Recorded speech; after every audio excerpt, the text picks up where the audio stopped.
नियम क्या कहता है? लेंज का नियम ये कह रहा है कि जब कोई चुंबक किसी कुंडली के सापेक्ष गति करेगा तो सदैव वह उस कारक का विरोध करता है जिसके कारण प्रेरित धारा या प्रेरित वैद्युत वाहक बल उत्पन्न होता है। कुंडली में जो धारा उत्पन्न होती है, यह धारा क्या करती है? इस चुंबक की गति का विरोध करती है। चाहे चुंबक अंदर जाए और चाहे चुंबक बाहर आए, वो उसका विरोध ही करेगी। इसीलिए इसमें जो प्रेरित धारा की जो दिशा होती है वह मुख्य धारा की दिशा के विपरीत होती है। ठीक, लेंज का नियम क्लियर हुआ?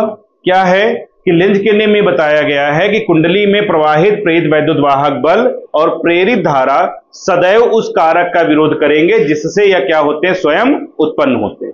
अब क्यों ऐसा करते हैं इसको समझ लेते हैं। जैसे ये आपका चुंबक है और ये आपकी क्या है? कुंडली।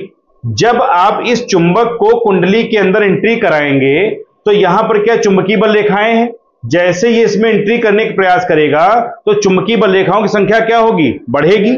और ये क्या करेगा? उसका विरोध करेगा।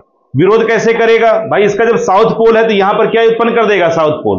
मतलब कुंडली कह रही है कि साउथ पोल यहां उत्पन्न हो गया, अब ये साउथ पोल का क्या करेगा? विरोध। तो इसको दूर करेगा। लेकिन हम क्या करेंगे? हम कार्य करेंगे, ताकत लगाएंगे, चुंबक को कुंडली के अंदर प्रवेश कराएंगे।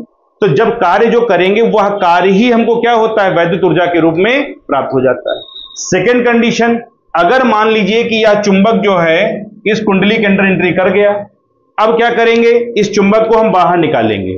ठीक, तो जब बाहर निकालेंगे तो यहां पर तो साउथ पोल ही रहेगा, चुंबक में कोई पोल नहीं चेंज होगा, कुंडली अपना पोल चेंज कर देगी।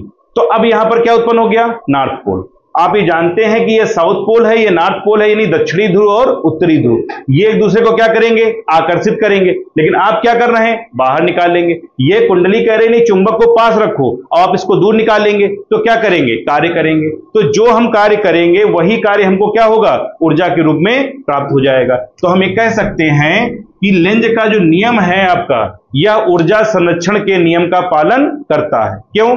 क्योंकि जितना हम कार्य कर रहे हैं, मतलब जो हम यांत्रिक ऊर्जा दे रहे हैं, वही हमको क्या होती है? वैद्युत ऊर्जा के रूप में प्राप्त हो जाती है। ठीक, आपने जनरेटर देखा, जब जनरेटर की स्पीड को बढ़ाया जाता है तो करंट की इंटेंसिटी क्या होती है? बढ़ जाती है। और जब जनरेटर की स्पीड को डाउन किया जाता है तो उसकी इंटेंसिटी क्या हो जाती है? कम हो जाती है। तो जितना हम यांत्रिक कार्य करेंगे वही हमको क्या होगा? वैद्युत ऊर्जा के रूप में प्राप्त हो जाएगा। अर्थात लेंज का नियम ऊर्जा संरक्षण के नियम पर आधारित है। 1 नंबर का 60 क्वेश्चन है, कई बार बोर्ड एग्जाम में आया है कि लेंज का नियम किस संरक्षण के नियम पर आधारित है।